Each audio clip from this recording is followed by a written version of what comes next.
여러분은 67세 노르웨이 언어학 교수가 한글을 배우고 인생이 통째로 바뀐 이야기를 들어본 적 있으신가요? 평생 유럽 고대 문자 연구에만 매진해온 학자가 손녀의 케이팝 덕질 때문에 한글을 처음 접했습니다. 처음엔 조롱했죠. 그냥 아시아의 그림 문자 중 하나라고 생각했거든요. 하지만 한글의 과학적 원리를 알게 된 순간 그녀의 학자적 자존심이 완전히 무너졌습니다. 세종대왕이라는 한 명의 왕이 백성을 위해 직접 문자를 창제했다는 사실에 경악했고 결국 노르웨이에서 한글 교실까지 열게 됩니다. 그리고 마침내 한국 땅을 밟은 그 순간 경복궁 세종대왕 동상 앞에서 흘린 눈물의 의미는 무엇이었을까요? 오늘 전해드릴 이야기는 한 서양 학자가 발견한 한글의 진짜 아름다움과 그 문자가 세계를 어떻게 연결하고 있는지에 대한 감동적인 증언입니다. 영상을 시청하신 후 마음에 드셨다면 좋아요와 구독으로 응원해주세요. 여러분의 관심이 저에겐 큰 힘이 됩니다. 그럼 이야기 시작하겠습니다. 저는 에바 리세입니다. 올해 67살이죠. 노르웨이 오슬로에서 평생을 살아왔습니다. 오슬로 대학교에서 언어학 교수로 재직했고 특히 고대 북유럽 문자 연구 분야에서는 세계적으로 인정받는 학자였어요. 룬 문자 해독 연구로 노르웨이 왕립학회에서 공로상을 받았고 바이킹 시대 고문원 연구서를 여러 권 출간하기도 했습니다. 유럽 언어학계에서는 제법 알려진 사람이었죠. 그런 제게 언어란 단순한 소통 도구가 아니라 한 민족의 정신과 역사가 고스란히 담긴 보물이었습니다. 그런데 제 인생이 완전히 뒤바뀐 건 작년 여름부터였어요. 17살 손녀 아스트리드 때문이었죠. 아스트리드는 어릴 때부터 제가 자랑스러워하는 손녀였습니다. 노르웨이어는 물론이고 영어, 독일어까지 유창하게 구사했거든요. 제가 가르쳐준 고대 노르웨이시까지 암송할 정도였어요. 그런데 어느 날부터 아스트리드가 이상해졌습니다. 집에 오면 헤드폰을 끼고 뭔가를 계속 듣더라고요. 처음엔 팝송인 줄 알았어요. 그런데 자세히 들어보니 전혀 알아들을 수 없는 말이었습니다. 아스트리드, 뭘 듣고 있니? 라고 물었죠. 그랬더니 아스트리드가 눈을 반짝이며 대답했어요. 할머니, 이거 방탄소년단이라고 한국 가수예요. 정말 멋있어요. 한국이라고요? 저는 그 순간 당황스러웠습니다. 아시아의 어떤 나라 음악을 듣고 있다니. 그것도 우리 노르웨이 음악 대신에 말이에요. 그게 뭐가 좋다고 그러니? 우리나라 음악도 얼마나 좋은데. 하지만 아스트리드는 제 말을 들으려 하지 않았어요. 오히려 더 깊이 빠져들었습니다. 벽에는 한국 가수들 포스터가 붙기 시작했고 컴퓨터로는 한국 드라마를 보더라고요. 그리고 급기야는 한국어를 배우겠다고 선언했습니다. 할머니, 저 한국어 배우고 싶어요. 방탄소년단이 뭘 노래하는지 알고 싶거든요. 그 말을 듣는 순간 제 가슴이 무너졌어요. 평생 언어의 아름다움을 연구해온 할머니를 두고 정체도 모르는 나라 말을 배우겠다니. 아스트리드, 너는 노르웨이 사람이야. 우리말부터 완벽하게 하렴. 그런 이상한 나라 말 배워서 뭐 하려고. 그날 이후 아스트리드와 저 사이에는 보이지 않는 벽이 생겼습니다. 아스트리드는 제가 한국에 대해 부정적으로 말할 때마다 방으로 들어가 버렸어요. 저 역시 이해할 수 없었죠. 왜 우리 손녀가 갑자기 그런 먼 나라에 빠져 있는지 말입니다. 딸 헬레나가 중재하려 했지만 소용없었어요. 엄마, 요즘 아이들은 다 그래요. 한국 문화가 전 세계적으로 인기잖아요. 하지만 저는 받아들일 수 없었습니다. 제가 평생 소중히 여겨온 언어와 문화가 무시당하는 기분이었거든요. 그렇게 몇 달이 지났어요. 아스트리드는 혼자서 한국어 공부를 시작했습니다. 스마트폰 앱으로 한글을 배우고 한국어 단어를 외우더라고요. 가끔 혼자서 한국어로 중얼거리는 모습을 보면 정말 답답했어요. 사랑해요. 고마워요. 이런 말들을 중얼거리는 아스트리드를 보면서 저는 생각했습니다. 저 아이가 대체 뭘 찾고 있는 걸까? 우리 가족의 언어로는 표현할 수 없는 무언가가 있는 걸까? 크리스마스 이브 저녁이었어요. 온 가족이 모였는데 아스트리드만 휴대폰을 보고 있었습니다. 한국 가수들의 무대 영상을 보고 있더라고요. 그 순간 저는 참을 수 없었어요. 아스트리드, 가족이 모인 자리에서 그런 걸 봐야겠니? 아스트리드가 고개를 들며 말했어요. 할머니는 왜 한국을 그렇게 싫어하세요? 할머니는 언어학자잖아요. 다른 나라 언어도 아름답다고 생각하지 않으세요? 그 질문에 저는 대답할 수 없었습니다. 사실 저는 한국이나 한국어에 대해 제대로 알아본 적이 없었거든요. 그냥 막연히 우리와는 다른 먼 나라의 언어라고 생각했을 뿐이었어요. 그날 밤 저는 잠을 이룰 수 없었습니다. 정말로 제가 편견을 갖고 있는 건 아닐까 하는 생각이 들었어요. 새해가 되고 딸 헬레나가 저를 찾아왔어요. 엄마, 아스트리드와 화해하려면 엄마가 먼저 다가가세요. 한국어나 한국 문화에 대해 조금이라도 알아보시면 어떨까요? 그 헬레나의 제안에 저는 코웃음을 쳤습니다. 한글이라고 하던가. 그냥 또 다른 그림 문자일 뿐이야. 내가 뭘 배울 게 있겠어. 하지만 마음 한구석으로는 손녀와의 관계를 회복하고 싶었어요. 그래서 마지못해 컴퓨터를 켜고 한글 학습 앱을 다운로드 받았어요. 첫 화면을 보는 순간 실소가 나왔습니다.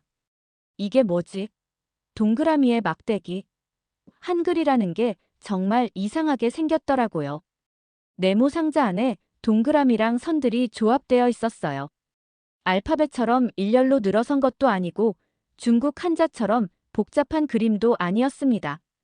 그냥 단순한 기하학적 모양들의 조합이었어요. 이런 걸 문자라고 하나? 그냥 암호 같은데. 처음 몇 분은 정말 코웃음만 나왔어요. 어떻게 이런 단순한 기호들로 복잡한 생각을 표현할 수 있단 말인가 했죠. 그런데 몇 시간 후 뭔가 이상한 일이 일어났어요. 한글 학습 앱에서 자음과 모음이 어떻게 결합되는지 설명하는 부분을 보게 되었는데 순간 머리가 띵했습니다. 잠깐, 이게 무슨 원리지? 기억이라는 자음에 아라는 모음을 붙이면 가가 되고 니은에 아를 붙이면 나가 된다는 거예요. 그리고 받침까지 넣으면 간, 날 이런 식으로 만든다는 거였습니다. 이건 완전히 체계적이었어요. 마치 레고 블록을 조립하듯이 소리의 단위들을 논리적으로 결합하는 시스템이었죠. 이건 표음 문자야. 저도 모르게 중얼거렸어요. 그것도 아주 정교한 표음 문자였습니다. 각각의 글자가 실제 발음과 완벽하게 대응되고 있었거든요. 이건 그냥 문자가 아니라 소리를 과학적으로 분석해서 만든 발명품 같았어요. 몇 개의 기본 자음과 모음만 알면 수많은 조합이 가능했습니다.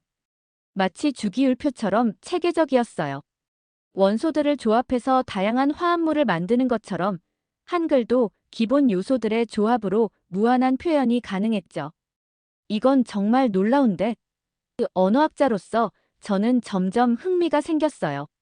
룬문자나 라틴 알파벳과는 완전히 다른 철학으로 만들어진 문자였거든요. 서양의 문자들은 대부분 상형 문자에서 발전한 것들인데 한글은 처음부터 소리의 원리를 담아서 설계된 것 같았어요. 그날 밤 저는 인터넷에서 한글에 대한 자료들을 찾아보기 시작했습니다.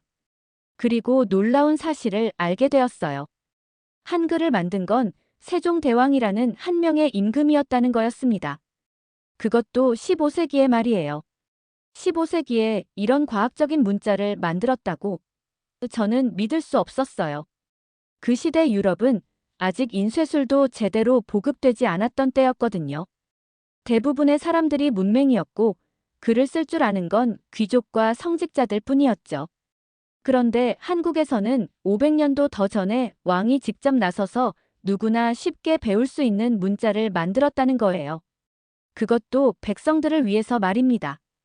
이건 정말 전 세계 문자사에서 유래를 찾기 힘든 일이었어요. 이 나라는 문자마저도 사람을 위해 만든 건가? 저는 한글을 보는 시선이 완전히 달라졌습니다. 이건 단순한 문자가 아니라 한 민족의 철학과 가치관이 담긴 걸작품이었어요. 그동안 제가 얼마나 무지했는지 깨닫게 되었죠. 다음 날 아침, 아스트리드가 학교 가기 전에 저를 찾아왔어요. 할머니, 어제 밤늦게까지 뭐 하셨어요? 한글이라는 걸 좀 보고 있었어. 아스트리드의 눈이 동그래졌어요. 정말요? 할머니가 한글을? 응, 생각보다 흥미롭더구나. 그 순간 아스트리드 얼굴에 환한 미소가 피어났습니다. 몇 달 만에 보는 손녀의 진짜 웃음이었어요. 아스트리드가 학교에서 돌아온 후 저희는 처음으로 함께 한국에 대한 이야기를 나눴어요. 할머니, 정말 한글 공부하고 계세요? 응, 생각보다 신기한 구석이 많더구나. 아스트리드가 신이 나서 컴퓨터를 켰습니다. 그럼 세종대왕 다큐멘터리 같이 봐요. 그날 밤, 저는 아스트리드와 함께 세종대왕에 관한 다큐멘터리를 시청했어요. 화면에 나타난 세종대왕의 이야기는 제가 상상했던 것보다 훨씬 감동적이었습니다. 백성이 말하고자 하는 바가 있어도 마침내 제 뜻을 능히 펴지 못하는 사람이 많다. 내가 이를 불쌍히 여겨 새로 28자를 만드노니. 세종대왕의 한글 창제 서문을 들으면서 저는 소름이 돋았어요. 이건 단순히 문자를 만든 게 아니라 백성을 사랑하는 마음에서 나온 혁명이었거든요. 15세기 조선에서 왕이 직접 백성들의 문해력을 위해 나선 것 자체가 기적 같은 일이었어요. 다큐멘터리에서는 세종대왕이 한글을 만들기 위해 얼마나 많은 연구를 했는지 보여줬습니다. 발음기관의 모양을 본떠서 자음을 만들고 하늘과 땅과 사람을 상징해서 모음을 만들었다는 거예요. 이건 그냥 문자가 아니라 언어학적 발견이었습니다. 이 사람이 정말 500년 전 사람이라고 저는 믿기지 않았어요. 현대 언어학에서나 나올 법한 음성학적 분석을 그 시대에 이미 해낸 거였거든요. 입술소리, 혀소리, 목소리를 구분해서 자음을 체계화하고 발음할 때 혀의 위치와 입모양에 따라 모음을 분류한 거였어요. 할머니, 어때요? 신기하죠? 아스트리드가 제 표정을 보며 물었어요. 신기한 정도가 아니야. 이건 경이로워. 저는 정말 감탄할 수밖에 없었습니다. 유럽의 역사를 돌이켜보면 문자는 항상 권력의 도구였어요. 라틴어를 아는 성직자들만이 성경을 읽을 수 있었고 그리스어를 아는 학자들만이 고전을 이해할 수 있었죠. 문자는 배우기 어려웠고 그래서 지배층의 전유물이었어요. 그런데 세종대왕은 정반대의 길을 택했습니다. 가장 배우기 쉬운 문자를 만들어서 모든 백성이 글을 읽고 쓸 수 있게 하려 했어요. 아침에 배워서 저녁에 통달할 수 있다고 했다잖아요. 이건 정말 혁명적인 발상이었습니다. 문자를 만들다니. 그것도 백성들을 위해서. 저는 계속 중얼거렸어요. 세종대왕이라는 한 인간의 철학과 리더십이 얼마나 위대한지 알 수 있었거든요. 다큐멘터리가 끝나고 아스트리드가 말했어요. 할머니, 이제 왜 제가 한국을 좋아하는지 알겠죠? 네, 조금은 알겠더라고요. 한국이라는 나라에는 이런 정신이 흐르고 있었구나 싶었어요. 그날 밤 저는 잠자리에 누워서도 계속 생각했습니다. 언어학자로 평생을 살아오면서 수많은 문자들을 연구했지만 이렇게 철학적이고 체계적인 문자는 처음 봤어요. 한글은 단순히 소통의 도구가 아니라 인간에 대한 사랑이 담긴 선물 같았습니다. 다음 날부터 저는 본격적으로 한글 공부에 매진했어요. 아스트리드가 준비해준 교재들을 보면서 하나하나 익혀나갔죠. 자음 14개, 모음 10개만 알면 모든 한국어를 쓸 수 있다니 정말 효율적인 시스템이었어요. 사랑해요, 감사합니다, 미안해요, 안녕하세요. 처음으로 한글로 써본 단어들이었어요. 각각의 글자가 소리와 완벽하게 일치했고 쓰면서도 입모양을 저절로 따라하게 되었죠. 이건 정말 살아있는 문자였어요. 며칠 후 아스트리드가 K-팝 노래 가사를 보여줬어요. 할머니, 이 가사 뜻을 알고 싶지 않으세요? 한글로 쓰인 가사를 보니 이제 조금씩 읽을 수 있었습니다. 물론 뜻은 모르지만 소리는 낼 수 있었어요. 그 순간 제 안에서 뭔가가 꿈틀거렸습니다. 이 문자 너머에 있는 문화와 감정들이 궁금해지기 시작했어요. 한글의 기본을 익힌 후 저는 아스트리드가 그렇게 좋아하는 K-팝 가사를 직접 번역해 보기로 했어요. 구글 번역기와 사전을 동원해서 방탄소년단의 노래 가사를 하나하나 해석해 봤죠. 너는 나의 구원, 나의 구원, 나의 구원, 나의 구원, 내 모든 것이 작아져도. 저는 깜짝 놀랐어요. 이 가사들이 단순한 아이돌 노래가 아니었거든요. 깊은 철학적 사유와 삶에 대한 진지한 고민이 담겨 있었어요. 이건 시야, 시. 제가 알던 서양 팝송의 뻔한 사랑 노래와는 차원이 달랐습니다. 아스트리드가 옆에서 설명했어요. 할머니, 이 노래는 힘들어하는 사람들에게 희망을 주려고 만든 거예요. 제가 왜 이 노래를 좋아하는지 아시겠죠? 그제야 이해했어요. 아스트리드가 찾고 있던 건 단순한 음악이 아니라 마음의 위로였구나. 몇 주 후에는 아스트리드와 함께 한국 드라마를 보기 시작했어요. 자막을 보면서 한글 공부도 하고 한국 문화도 이해해 보려고 했죠. 처음 본 드라마는 가족 이야기였는데 정말 눈물이 나더라고요. 엄마는 아직 몰라요. 아빠가 왜 떠났는지. 드라마 속 아이가 하는 말이었어요. 그 순간 한글로 표현된 감정의 섬세함에 소름이 돋았습니다. 같은 의미라도 한국어로 말하면 뭔가 더 애틋하고 간절하게 들렸어요. 한국어에는 감정을 표현하는 방법이 정말 다양했어요. 존댓말과 반말의 구분부터 시작해서 미묘한 감정의 차이를 표현하는 어미들까지. 사랑해, 사랑해요, 사랑합니다가 모두 다른 느낌을 주더라고요. 할머니, 한국어는 마음을 표현하는 언어예요. 아스트리드의 말이 정확했어요. 논리적인 서양 언어들과 달리 한국어는 화자의 감정과 상대방에 대한 배려가 문법 자체에 녹아 있었어요. 저는 점점 한국어의 매력에 빠져들었습니다. 한글 자체의 과학적 우수성뿐만 아니라 그 문자로 표현되는 문화의 깊이까지 느낄 수 있었거든요. 매일 아침 한국어 공부가 기다려질 정도였어요. 어느 날은 한국의 전통 시조를 읽어봤어요. 동지달 기나긴 밤을 한 허리를 베어내어 춘풍. 이불 아래 서리서리 넣었다가 어른 오신 날밤에 굽이굽이 펴리라. 500년 전 시인의 마음이 한글을 통해 고스란히 전해졌어요. 이 언어로는 정말 섬세한 감정 표현이 가능하구나.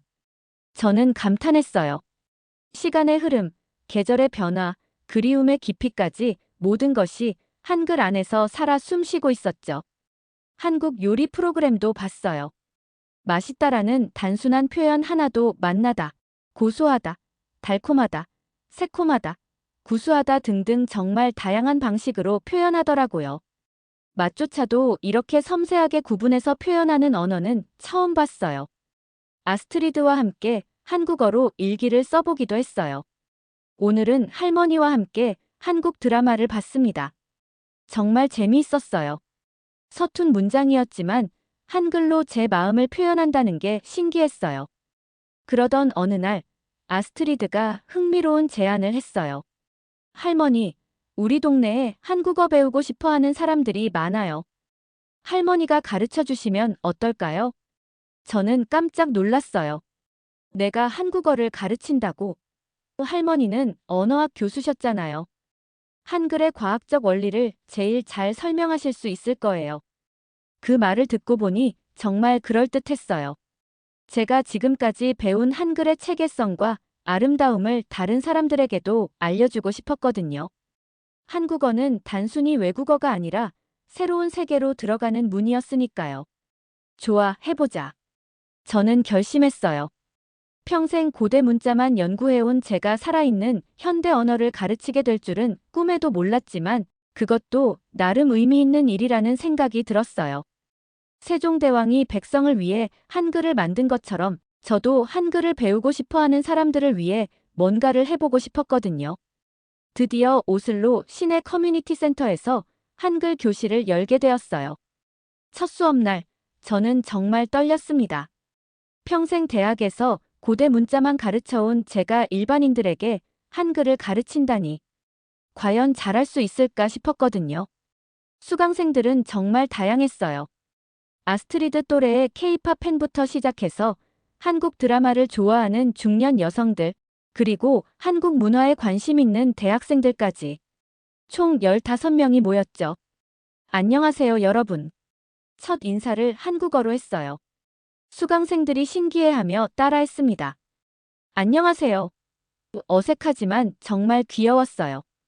저는 먼저 한글의 역사부터 설명했습니다. 여러분이 배우게 될 한글은 단순한 문자가 아닙니다. 500년 전 한 나라의 왕이 백성을 사랑하는 마음으로 직접 만든 세계 유일의 문자예요. 마틴이라는 40대 남성이 손을 들었어요. 교수님, 정말 왕이 직접 만든 건가요? 네, 세종대왕이라는 분이 직접 창제하셨어요. 유럽 역사에서는 찾아볼 수 없는 일이죠. 그 다음엔 한글의 과학적 원리를 설명했습니다. 한글은 입술, 혀, 목의 발음기관을 본떠서 만든 문자입니다. 기역은 혀뿌리가 목구멍을 막는 모양, 니은은 혀끝이 윗잇몸에 닿는 모양을 형상화한 거예요. 수강생들의 눈이 반짝였어요. 정말 과학적이네요. 엘렌이라는 여대생이 감탄했습니다. 그럼 한글을 만든 사람은 언어학자였나요? 아니에요. 왕이었지만 현대 언어학보다도 앞선 통찰력을 가지고 있었던 것 같아요. 첫 수업에서 저는 기본 자음 몇 개와 모음을 가르쳤어요. 기역, 니은, 디귿, 리을과 아, 오, 우를 조합해서 간단한 단어들을 만들어 봤죠. 가, 나, 따라 이런 식으로요. 와, 정말 쉬워요. 수강생들이 놀라워했어요. 몇 개의 기본 요소만 알면 이렇게 많은 조합이 가능하다니. 저도 뿌듯했습니다. 한글의 효율성을 직접 체험하는 모습을 보니까요. 둘째 주부터는 본격적으로 단어와 문장을 가르쳤어요. 사랑해요를 함께 써보면서 모든 수강생들이 웃었습니다. 이 단어부터 배우고 싶었어요. 안나라는 50대 여성이 말했죠. 저는 수업 교재도 직접 만들었어요. 제목은 한글, 감정을 쓰는 문자였습니다. 각 과마다 한글의 원리와 함께 한국 문화의 배경도 설명했어요. 단순히 문자를 배우는 게 아니라 그 문자 뒤에 있는 마음을 이해하도록 하고 싶었거든요. 로마자는 머리로 쓰지만 한글은 가슴으로 씁니다. 이게 제가 수업 때마다 강조하는 말이었어요. 한글은 논리적이면서도 감성적인 문자라는 걸 알려주고 싶었거든요. 몇 주가 지나면서 수강생들의 실력이 눈에 띄게 늘었어요. K-팝 가사를 직접 읽고 번역하고 간단한 한국어 대화도 나누기 시작했죠. 안녕하세요. 제 이름은 마틴입니다. 만나서 반가워요. 이런 문장들을 유창하게 말하더라고요. 가장 인상적이었던 건 린다라는 60대 할머니였어요. 처음엔 나이가 많아서 기억력이 안 돼요라고 걱정했는데 몇 주 후엔 손녀에게 한글로 편지를 쓰고 있었어요. 할머니가 배운 새로운 문자로 사랑한다고 써볼게라면서요. 수업이 끝나고 나면 수강생들끼리 모여서 한국 음식도 해먹고 한국 드라마 감상회도 열었어요. 저도 함께 참여했는데 정말 즐거웠습니다. 한글이 단순한 학습 대상을 넘어서 사람들을 연결하는 매개체가 되고 있었거든요. 어느 날 수업이 끝나고 마틴이 저에게 말했어요. 교수님, 한글을 배우면서 세상을 보는 시각이 바뀌었어요. 다른 문화에 대해서도 더 열린 마음을 갖게 되었고요. 그 말을 듣고 정말 보람을 느꼈습니다. 저 역시 수업을 하면서 많은 걸 배웠어요. 한글을 가르치면서 한국 문화의 깊이를 더 잘 이해하게 되었고, 언어가 단순한 소통 도구가 아니라 문화와 정신을 전달하는 달이라는 걸 새삼 깨달았죠.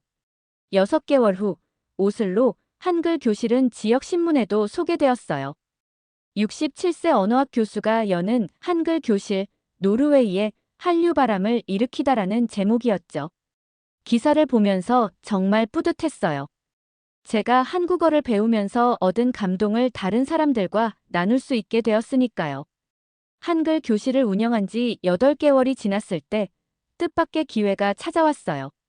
한국관광공사에서 주최하는 글로벌 한글 스토리 공모전 소식을 접하게 된 거죠. 아스트리드가 저에게 응모해보라고 권했어요. 할머니만큼 한글의 아름다움을 잘 아는 사람이 어디 있어요? 꼭 응모해보세요. 저는 처음엔 망설였어요. 한국어도 아직 서툰 제가 무슨 공모전에 나간다고요. 하지만 수강생들도 모두 응원했어요. 교수님이 저희에게 해주신 한글 이야기를 써보세요. 정말 감동적이었거든요. 결국 저는 용기를 내서 응모작을 썼습니다. 제목은 한글을 만나고 인생이 바뀐 67세 노르웨이 할머니의 이야기였어요.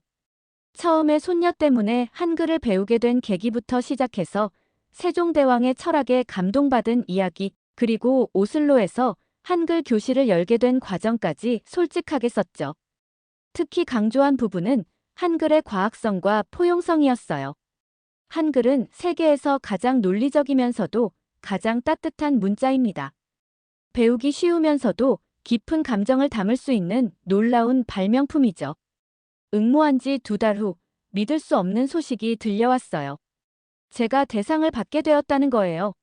상금과 함께 한국 초청 기회까지 주어졌습니다. 67년을 살아오면서 이렇게 기쁜 일이 있을 줄 몰랐어요.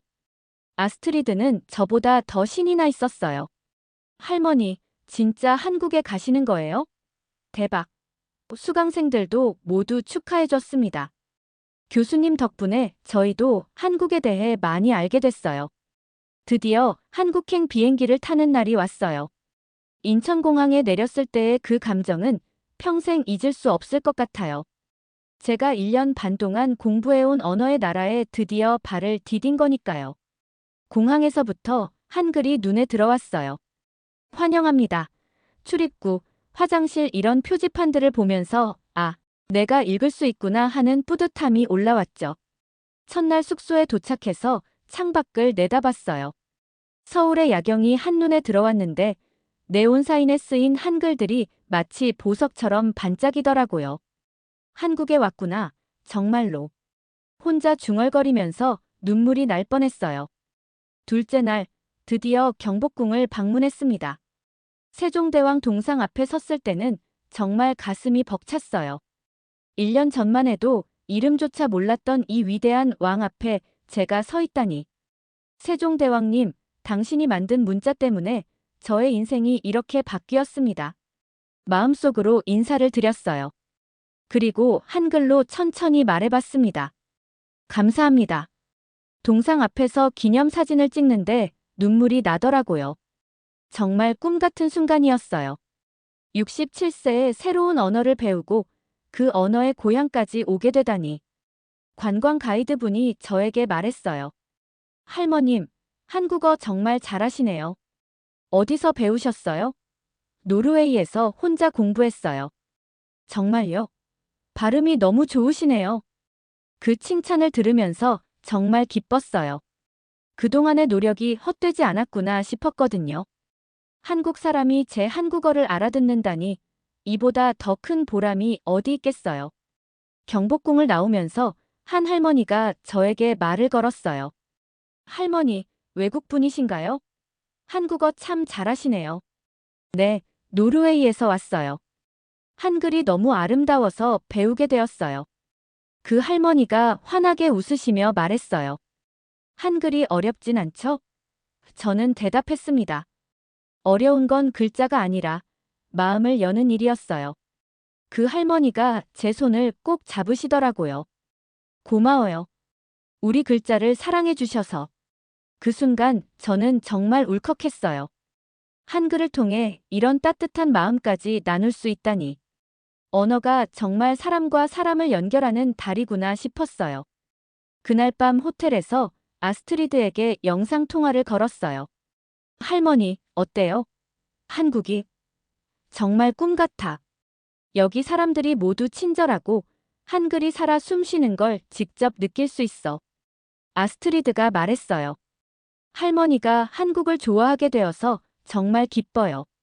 이제 저희는 같은 것을 사랑하는 거네요. 네, 정말 그렇더라고요. 한글과 한국이 저희 할머니와 손녀를 더 가깝게 만들어준 거죠. 한국에서의 셋째 날, 저는 명동의 한 문구점에 들어갔어요. 한국의 일상 문화를 더 가까이서 느껴보고 싶었거든요. 그런데 정말 놀라운 광경을 목격했습니다. 초등학생들이 직접 쓴 손글씨 일기장들이 진열되어 있었어요. 호기심에 몇 개를 읽어보았는데 정말 감동적이었습니다. 오늘 엄마가 아파서 제가 밥을 해드렸어요.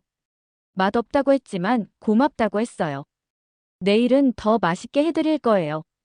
8살짜리 아이가 쓴 글인데 한글로 표현된 따뜻한 마음이 그대로 전해졌어요.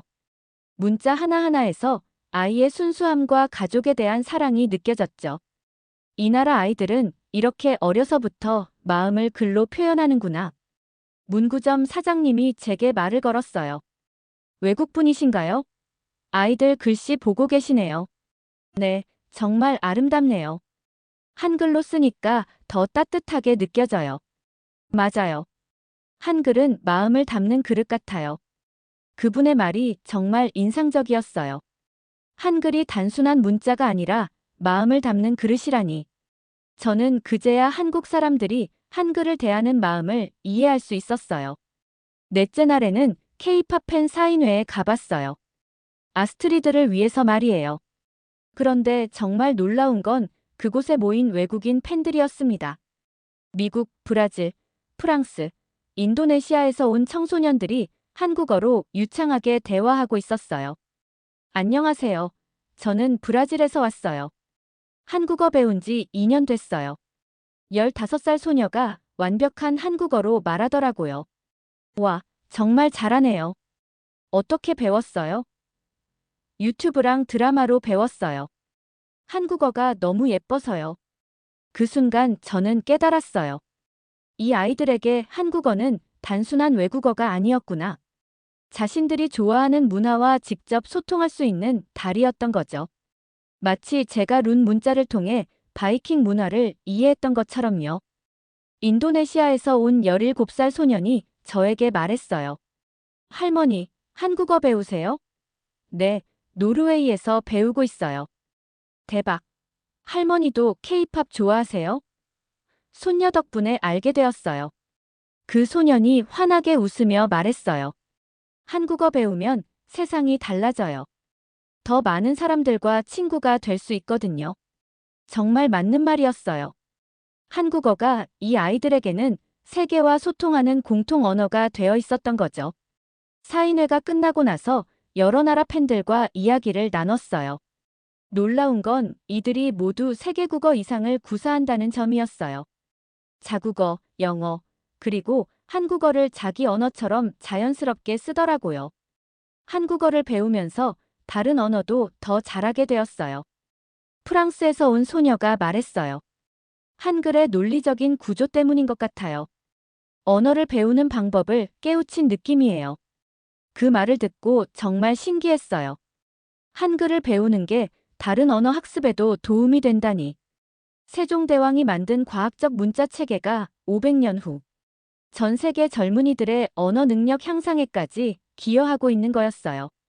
5째 날, 저는 한국어 교육원을 방문했어요. 그곳에서 만난 외국인 한국어 학습자들의 이야기는 정말 감동적이었습니다. 온갖 국적의 사람들이 한자리에 모여서 한국어로 대화하고 있었어요. 저는 케냐에서 왔는데 한국 드라마를 보다가 한국어에 반했어요.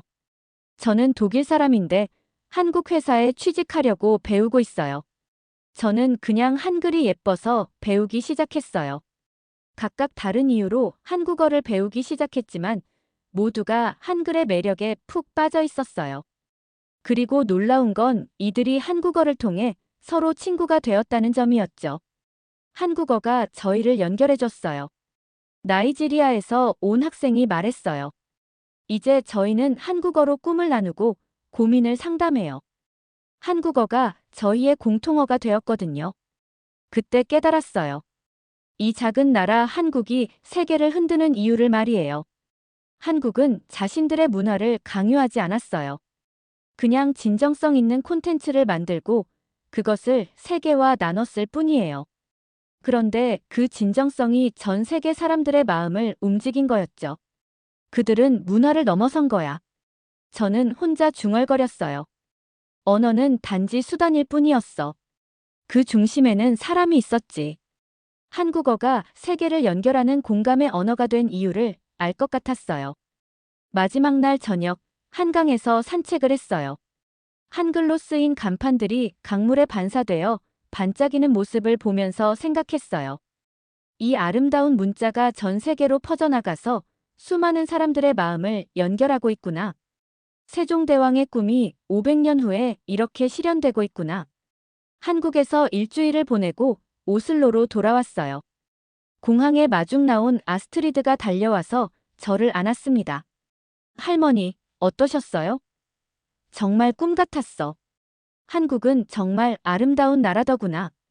집에 돌아와서 첫 번째로 한 일은 한국 여행 동안 찍은 사진들을 아스트리드와 함께 보는 것이었어요. 세종대왕 동상 앞에서 찍은 사진을 보면서 아스트리드가 말했어요. 할머니 표정이 정말 행복해 보여요. 그럼 평생의 꿈을 이룬 기분이었으니까. 사실 저는 한국에 가기 전까지 그게 제 꿈인 줄도 몰랐어요.